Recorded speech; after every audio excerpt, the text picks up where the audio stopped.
राजस्थान के नेता प्रतिपक्ष टीकाराम जूली ने भजनलाल सरकार के पूर्ण बजट को लेकर प्रेस कॉन्फ्रेंस की। इस दौरान उन्होंने कहा कि फरवरी में जो बजट पेश हुआ था 27% खुद ही मान रहे वो पूरा नहीं कर पाए, जब सिर्फ थोथी घोषणाएं की गई थी। पेट्रोल डीजल पर वैट घटाने के काम को भी पूरा नहीं किया गया। ईआरसीपी यमुना नदी योजना क्षेत्रों में लोकसभा चुनाव में बीजेपी को पराजय झेलनी पड़ी। आज फिर 1 लाख भर्तियों की घोषणा कर दी है। 4 साल में 1-1 लाख भर्ती कैसे करेंगे, जनता को बताएं। और क्या कुछ कहा नेता प्रतिपक्ष टीकाराम जूली ने, सुनिए। यमुना की बात कर रहे थे, यमुना का पानी नहीं लेके आए, चाहे झुंझुनू हो, सीकर हो, चूरू हो, उन तीनों जिलों में भी इन लोगों को हार का मुंह देखना पड़ा। ईआरसीपी की आज बजट के अंदर कहा गया है कि हमने 9,000 कुछ करोड़ रुपए की वित्तीय स्वीकृति जारी कर दी। तो वित्तीय स्वीकृति कब जारी हुई है उसका हमें बता दें, क्योंकि जो 9,500 करोड़ रुपए की जो वित्तीय स्वीकृति है वो हमारे समय की है, जिससे इसरदा और नवनेरा दोनों बांध बन के तैयार हुए। तो इन लोगों का तो उसमें तो कोई लेना देना है नहीं। जबरदस्ती हमारे समय की जो योजनाएं हैं, हमारे समय का जो पैसा दिया हुआ है, अपने समय का बता रहे हैं। एमओयू आज तक इन लोगों ने सार्वजनिक नहीं किया। पिछली बार यहाँ पे 3900 एमसीएम पानी मिलना था, लेकिन इनके एमओयू के मुताबिक 2500 एमसीएम पानी मिलेगा।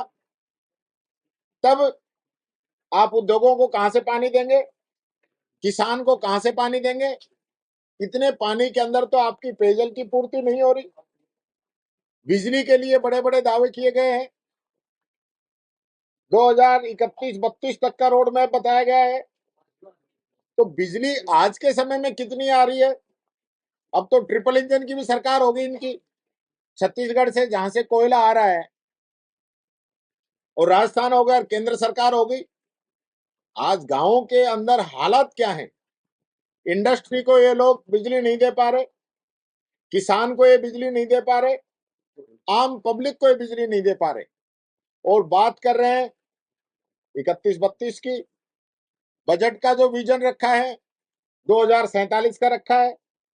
2047 में जो होगा वो तो 2047 में देखेंगे, लेकिन आज क्या हालात हैं? आपने 6 महीने पहले बजट रखा, उसका क्या हुआ? और आज जो बजट आप रख रहे हैं, आज वापिस आपने 1 लाख भर्तियों घोषणा कर दी। तो आपने 70,000 पहले की थी, 30,000 और आप मान लीजिए उसको बढ़ा के कह रहे हैं। आज 1 लाख भर्तियों का आप उसका रोड मैप बताते कि कब विज्ञप्ति निकलेगी, कब हम भर्तियां करेंगे। 4 लाख की घोषणा और कर दी है। 4 साल में 1-1 लाख कहां से करेंगे उसकी जरा बता दीजिए। अग्निवीर जैसी योजना इन लोगों ने लाके देश के युवाओं का भविष्य खराब किया है। क्या इसी प्रकार की कोई योजना यहां लाने का ये लोग विचार रख रहे हैं? ये बात मैं कहना चाहूंगा। दूसरा मैं ये भी कहना चाहूंगा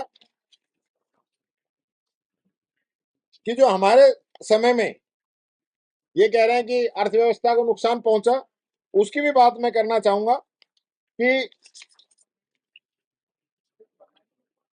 हमारे समय में हमने कोई नया टैक्स नहीं लगाया था।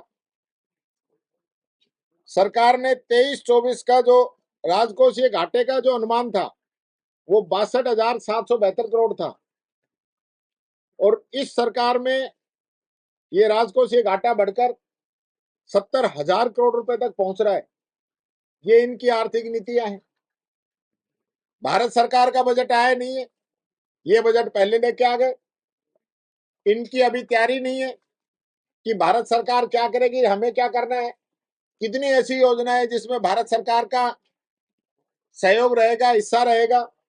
जिस पीकेसी की बात कर रहे हैं उसमें भारत सरकार कितना देगी ये तय ही नहीं है। मनरेगा के अंदर वो क्या देंगे ये तय ही नहीं है। और ये लोग बजट की बात कर रहे हैं, ये कह रहे हैं कि हमने इनके ऊपर कर्ज छोड़ा है, परंतु आज के बजट में बताया कि राज्य का कर्ज बढ़ने जा रहा है। तो इनके समय में भी कर्ज बढ़ रहा है, ये बात ये कहते हैं। दूसरी बात मैं कहना चाहूंगा, अगर पिछली सरकार से हमारी तुलना करें तो भाजपा के पिछले साल में 2018-19 में 16,638 करोड़ रुपए का पूंजीगत व्यय था, जबकि हमारी सरकार ने 23-24 में 38,062 करोड़ रुपए का पूंजीगत व्यय प्रस्तावित किया, जो कि इनके समय से डबल था। बजट का जो साइज है 18-19 में जो बजट का साइज था वो 2,12,275 करोड़ रुपए था। हमारा जो बजट आया 23-24 का वो 3,90,856 करोड़, यानी 84% बढ़ोतरी का हमने बजट पेश किया था। जीएसडीपी के अंदर भी 2018-19 में 9,11,519 करोड़ रुपए थी और 23-24 में जो 15,76,186 करोड़ रुपए, यानी कि पूरे देश के अंदर सेकंड नंबर की जीडीपी राजस्थान की बनी। तो ये हमारी जो बजट की प्लानिंग थी, बजट का जो मैनेजमेंट था, इस वजह से हो पाया। और 17-18 में प्रति व्यक्ति जो आय थी वो 98,698 रुपए, यानी बढ़ोतरी वाले राज्यों में 30वें स्थान पर, और 23-24 में 1,56,149 रुपए, यानी बढ़ोतरी वाले राज्यों में 9वें स्थान पर हमारी सरकार के अंदर रही।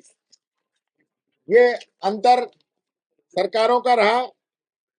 इसमें यह भी मैं कहना चाहूंगा कि हमारी जो योजनाएं थी जो गरीबों को लेके चलती हैं, उनको लेके किसी भी प्रकार का बजट के अंदर कोई प्रावधान नहीं किया गया।